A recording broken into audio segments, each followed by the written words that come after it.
Tonight on That's Dark. We journey back to a quiet town in Iowa where a single night in 1912 turned a peaceful community into a scene of horror. 8 lives brutally taken. An unsolved mystery that still haunts Villisca over a century later. Grab your flashlights and join us as we uncover the chilling details of the Villisca Axe Murders.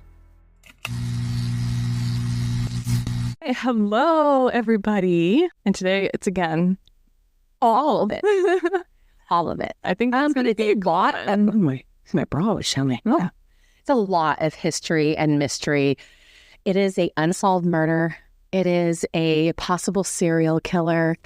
It is hauntings. It is so many things that I am excited. And I'm sure some of you, I always say this, have probably heard of this, but I'm just going to give my little take on the Villisca Axe Murders. Oh boy, I'm excited.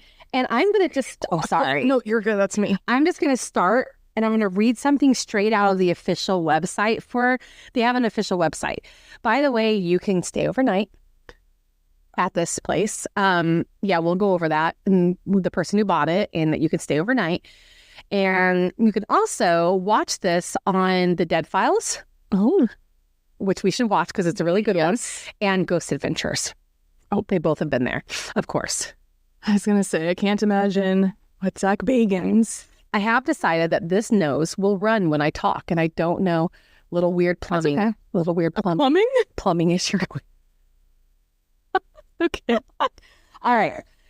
Set the scene, okay? So I'm going to set the scene because I feel like this is just a heinous, creepy crime. Mm-hmm. So, on a quiet residential street in this small town sits an old white farmhouse. On a dark evening, the absence of lights and sounds are the first indication to visitors that this house is different from the other homes that surround it.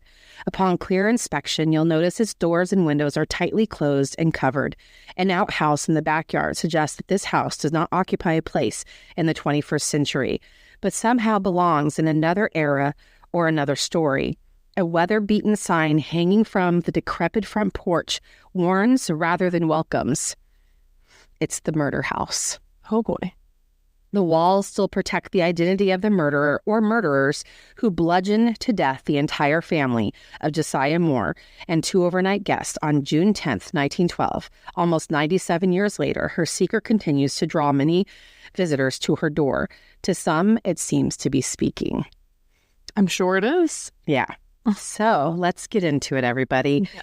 So the Moores, right? We're going to talk about the Moores. This is that's who was killed. They were the Moores. I'm going to discuss the Moores. So we have Josiah Moore. We have Sarah Moore. We have their 4 kids, Hannah Moore, Catherine Moore. Hannah's 11, Catherine's 10, Boyd Moore, 7, and Paul Moore, 5. And then we have their 2 friends who came to stay the night, Lena Stillinger, 12, and Ina Stillinger, 8. The Stillingers were the daughters of J.T. Stillinger, a wealthy farmer living southeast of Villisca. So the night is, like they said, I'm going to lose my place always, June 10th, 1912. The Moores, just like a normal day, but they did have something a little different. They went out to church that night. They had a visiting reverend, and they went that night to do a children's program. Mm-hmm. So they were out at church until they said they walked home they got home around 9:30, 10. There's like a discrepancy in the times. It's back then. You can't really decide. There's lots of different accounts. There's somewhere, I can't figure out where they got these accounts because there's some accounts that one of the boys, I don't know who would know this because I don't know if maybe a lot of neighbors were walking home or something, said they thought they saw somebody in the trees, which was bushes out there. Just like different, I don't know if they meant like when they're walking to church, the boys saw it. The accounts were very hazy on that, but there was something about one of the boys seeing somebody, said, "Oh, I see a man standing in the trees." Oh. I don't know. In the trees. Okay. Again, this is just kind of like hazy.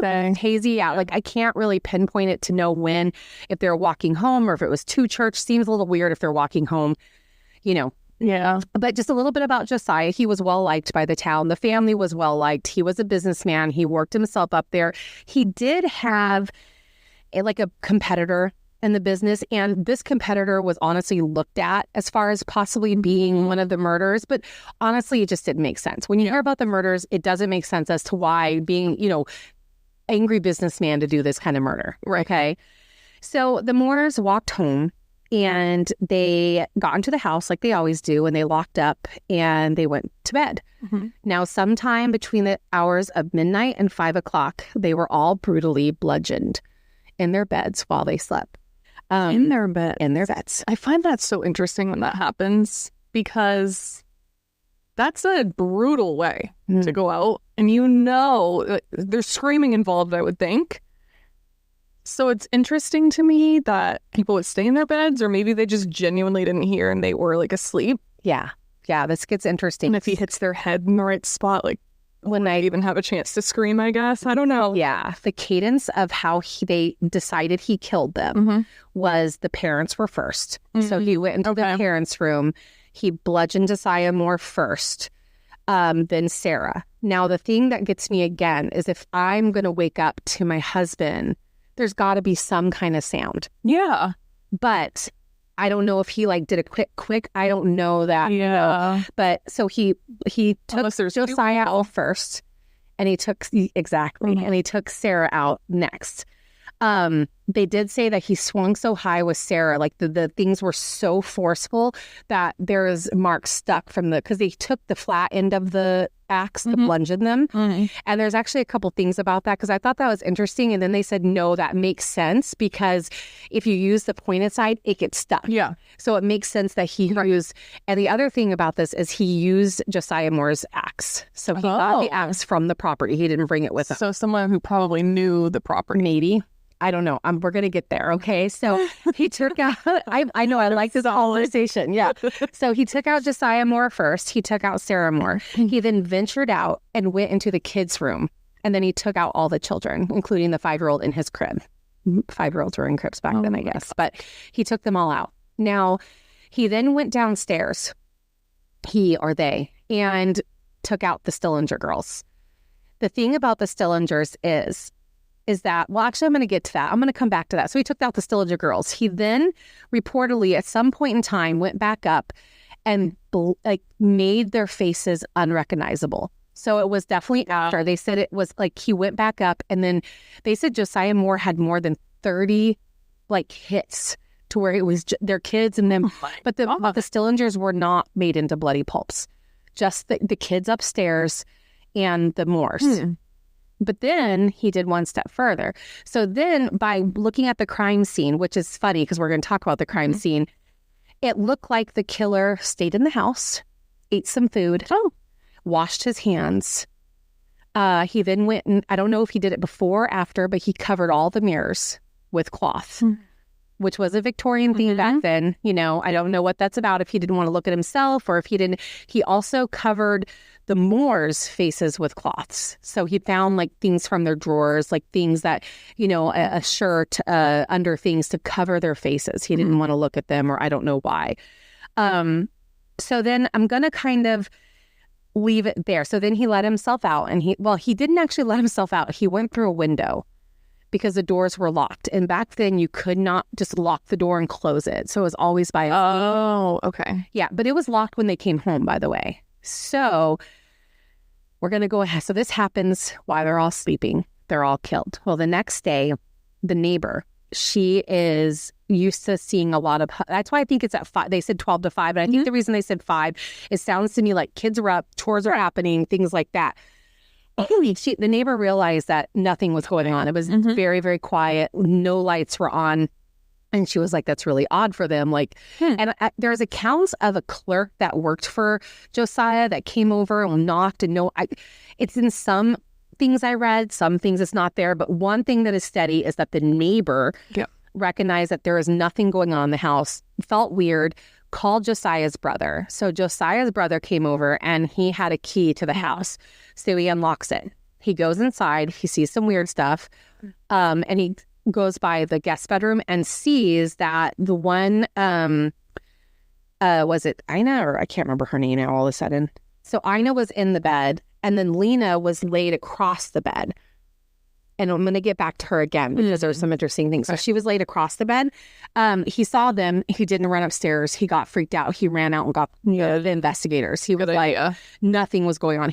I mean, you probably would know. You're like, okay. Oh, yeah. Like, I'm going to go see my brother. I was going to say, that's not something you want to see. I would probably do the exact same thing. And the investigators, at the time the investigators came, neighbors found out and started coming into the murder scene, walking around, taking things. Neighbors. Taking things? Or they just like, oh, they're dead, I can take this? Yeah, like mementos, almost. What? Yes, they were taking things from the murder scene. Now, the Stillingers didn't know that their daughters were dead.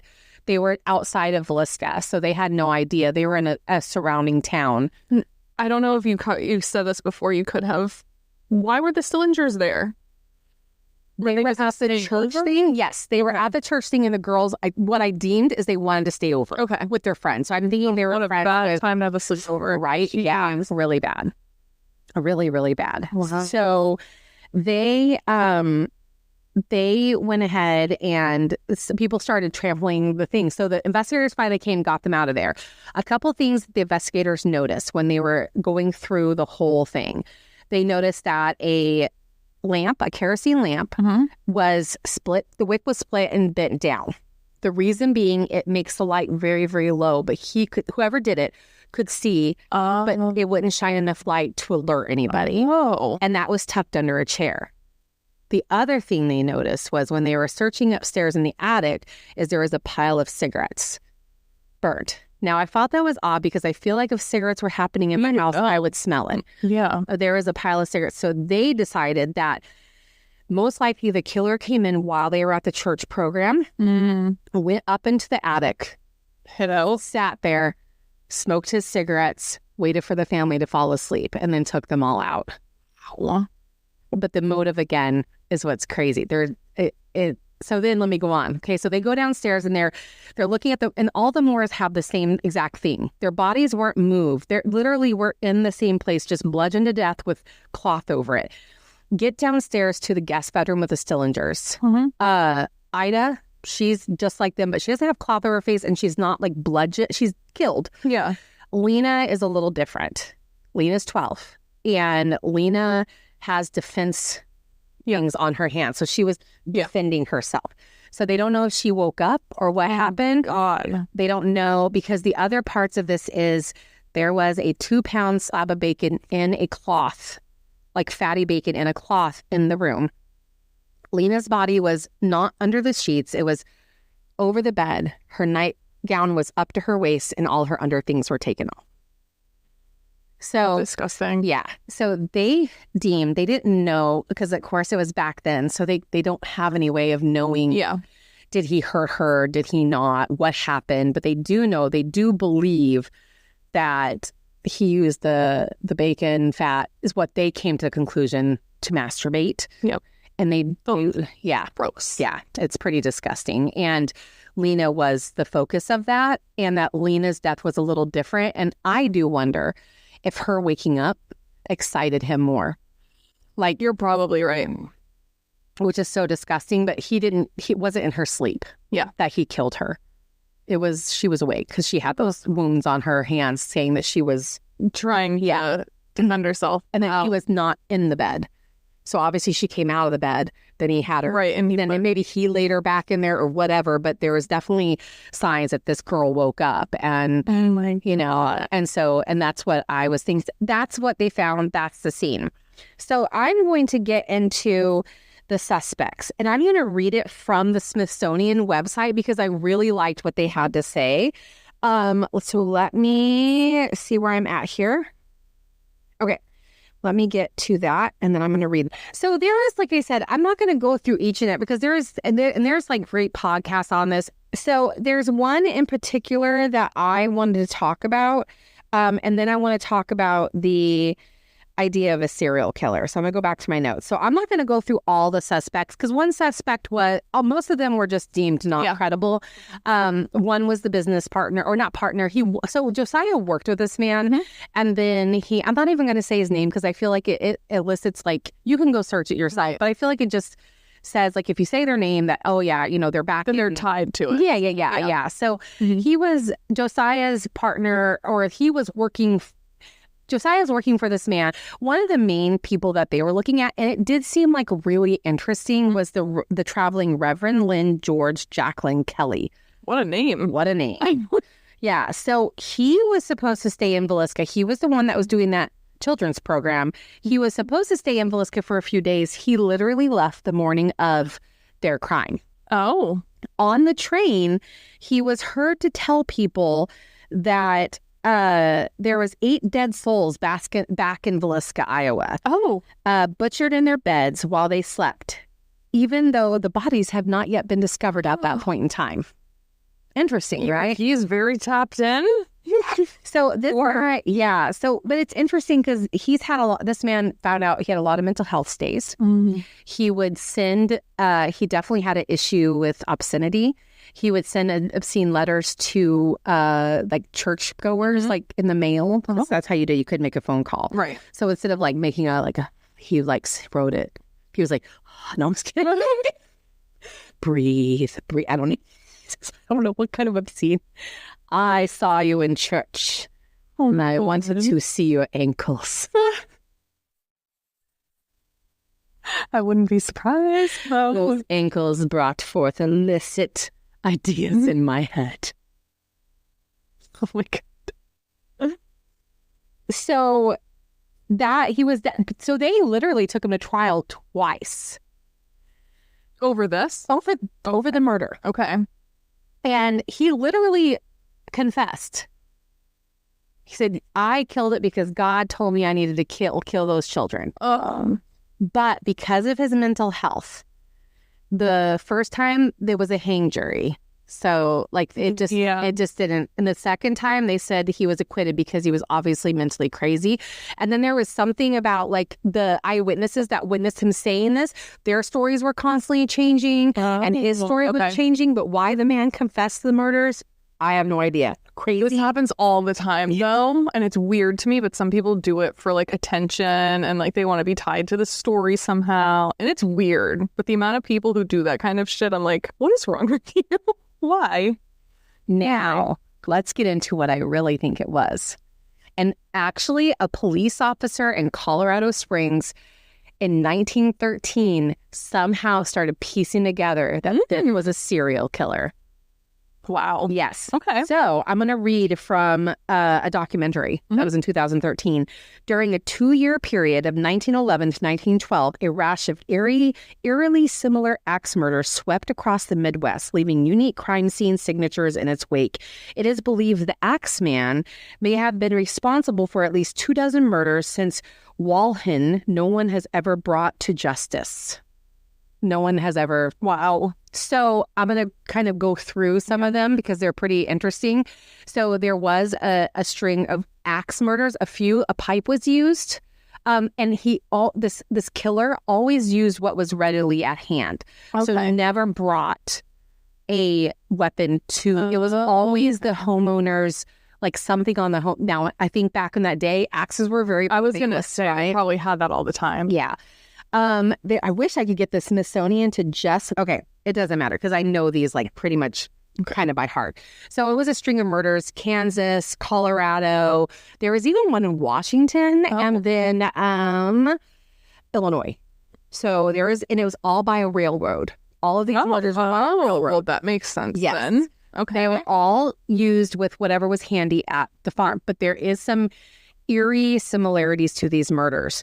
So one is the cloth over the mirrors. Mm-hmm. The murders all had cloth being put over the mirrors. Sometimes, not all the time, the faces would be covered, but it wasn't all the time. Some of the murders they were covered, some they were not. There was one of a woman and her daughter who appeared to have been arranged the same way that Lena was arranged. They didn't find bacon bat, but it was the same thing. Yeah. The thing. Yeah. So the same exact thing. And I think they said with her, and it was the mother, that it did appear that there was some stuff that went on, like with her and the killer. The other thing that was very apparent was the lamp. So always a lamp. Which always stuff that went on like prior or like he had done stuff he had done when she stuff. was dead. That again, I don't know. Okay. I don't know. It's back then, so their investigation was a little different. Yeah, so their investigation was just a little different in that. Another thing that was common, I think, out of all the string of murders, there was 4 that had the lamp that was under the chair, half down with the wick bit. Interesting.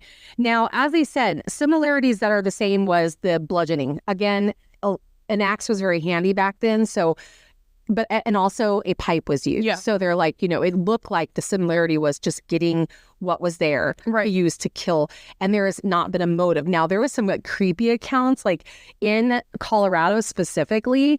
At one night, there's 2 different houses that one was a telephone operator, and she said that she could hear, like she was up in her bedroom and her door was locked. Like she obviously had a door indoor lock, and she could hear someone coming up her stairs, and she just and she woke up and she lit her lamp or something. I don't know what they said, but the person ran away. Ran away. Shit. Yeah. And then in the house next to the mom and the kid that got killed, that was a police officer who lived there. And he said he heard scraping, and he got up, and it was what it ended up being was a wick. The candle wick the wicks were falling onto the ground, and someone ran out of his house. And then the next day, they found the neighbor, the wife, and the child dead. Oh, yeah. So 2 people with accounts that were so close to being murdered by this person. That's wild. Yeah. Oh my God. Yeah. That poor officer, probably because that happened next door. He's probably they obviously knew. Well, maybe, I don't know how it was back then, but I'm sure he probably felt like he could have done something, and then probably haunts him. Yeah. So to this day, the house is owned. So the house went and did it. I'm going to kind of jump forward. Ugh, sorry. So that really is they never found out who could have been the serial killer. But to me, that seems very interesting. And to me, that screams serial killer. Yeah. That was the plausible. Yes, the Reverend George Kelly was weird. Looking at him, you're like, ugh, he's really creepy, guys. But it is very weird in that he kind of knew what happened before it had come out. That's weird. That is weird. But at the same time, again, accounts were messed up as they kept asking these. But also, didn't you say that the morning of, people were in and out everywhere? So he could have heard something, Yeah, it could have been something, anything. So it's hard. He's definitely creepy. He's definitely a really creepy guy. It definitely was weird. I don't understand. All right. So now I want to get into the house nowadays. So that's all the theories. There is other people out there that were could it be them? Could it be that? But it was really small town, hearsay. Again, I'm going to go back to the businessman. Why would a businessman kill the whole family? Yeah, and it's also he was probably, they were in competition with each other. Yeah. That's so common with so many business people. Maybe there was bad blood, but that doesn't make sense why it would want to go kill 2 random girls, do all this creepy stuff with Lena with her nightgown. All those things doesn't tell me bad blood. It doesn't, it tells me somebody who is seriously deranged. Also, it would be more directed towards, I'm sorry, what was his name?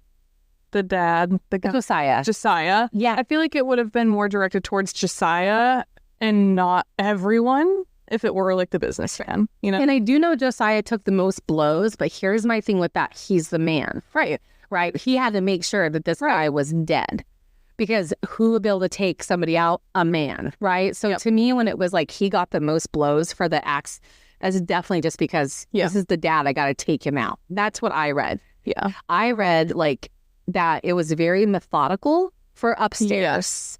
Downstairs went a little awry. And he could have just not known that they were there or something, since they were staying over and, And they were upstairs, right? Right.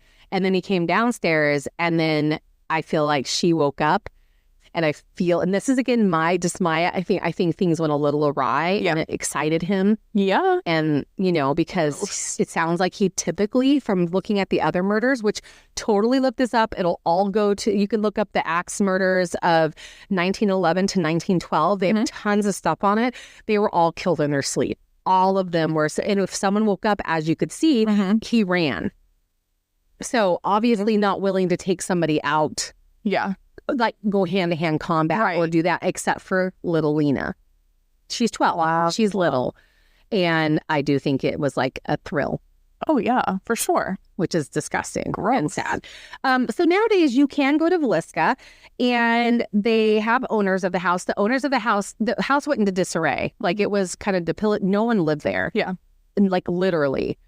I think one family is reported to move in and moved out the next day. Yeah.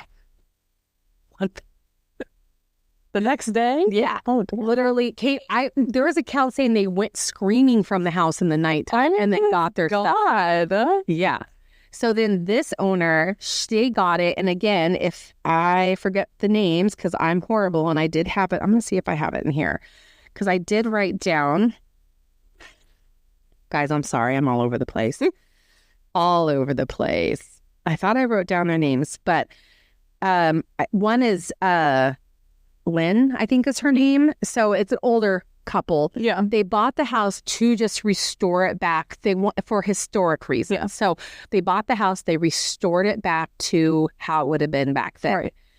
Is this house haunted? Oh, heck yeah. Yeah, I could imagine. Yeah, there are so many accounts of people, ghosts, parties, like hunters going there to you could stay overnight and you can literally like by yourself you can rent the house, stay overnight, whole house. Have free reign of the whole house and do your investigation, which was really interesting to me. I was like, but here's the deal. They literally have had instances where I think that was, again, because of Lena, and this is just me speculating, but they have a lot of instances of where they think the killer is still there.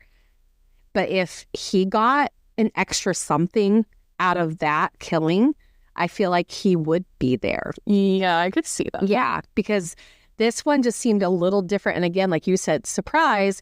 Now there's people that you weren't planning on being there or down there. Surprise, Lena's awake. Surprise, you got to take someone out while they're a lot. Like, really unlocked something new for him. He didn't know he wanted to do. Yeah. So in the Cylinders guest room where they were staying, there's accounts of growling. Heavy breathing. Ugh. Yeah. And then what sounds like little girls dying. Yeah. Essentially. Oh my God. Also, there has been many accounts of ghost hunters going in there and having knives thrown at them. One had a knife put into his hand. Oh my freaking God. I was like, why are we keeping knives in there? Yeah, that's how did they even have? I don't know if they do anymore, but I was like, at some point I think because they have it like set up, it literally looks like you're in a house from that time. And like, I think they have it set up that way. But here's the thing for me with this house, like this killer went every part of that house. Right. He kills in every room. He hung out in the attic. He was in the attic. He went and ate food in the kitchen. He washed up. He was in every part of their house. So I don't feel like there's any part of this house that is like off limits, like for this killer thing, The neighbor next door, he actually runs the tours of the house. So if you want a tour, he has had dark entities follow him to his house. And, oh my gosh. And there is speculation that the neighbor is still around, but there's like a really angry woman spirit that doesn't like men. And there is also some stuff on like the Dead Files you can watch. Again, I have to go get the sense myself in the house. Like I appreciate other people's gifts. I appreciate mediums, but I do think things can be read like a little different, Absolutely. And so you can watch the Dead Files on this. You can watch Ghost Adventures. I want to go to this house. I want to feel this house and know what's in there. But they definitely have something that likes to hurt people in there. Again, especially in the Stillinger. They said when you go upstairs, it's almost like eerie, like nothing. Like almost like feels like no air movement. That's weird. Nothing. But the Stillinger room where they were killed has a lot of activity. Kitchen, a lot of activity, like the main part of the house, a lot of activity. Like I said, things going bang, growling. Yeah. I think that in the Ghost Adventures, it was said that they picked up someone saying, I killed 7 kids. Oh. Yeah. Yeah. So this, and you have to sign a waiver to stay there. Well, waiver time. Oh boy. Yeah, but you can. It's open today, and you can go there, and you can go up those steps, and I don't know how it would feel. Like the amount of... All my hope is that for the children's murders, except for, sadly, the Stillinger girls, that it was in their sleep, and I had no idea. So that's kind of like everything. Again, you can dive deeper and get every single... They do have the names of like every single possible person it could have been. But when I was reading into it, the Reverend Kelly was definitely compelling. Yeah. Super compelling. Serial killer is what I believe. I would 100%. So, you know. Yeah. But you can do your research. You can find out what you guys think it is and let us know. Mm-hmm. It's a very compelling thing and a very creepy thing. And that it would be sad because they say that they hear the children crying, that if there's like kid spirits kind of locked in that, I hope that it's just their residual. I was going to say, it could be their residual, but it also, sadly and grossly, what if it's the evil spirit reliving it?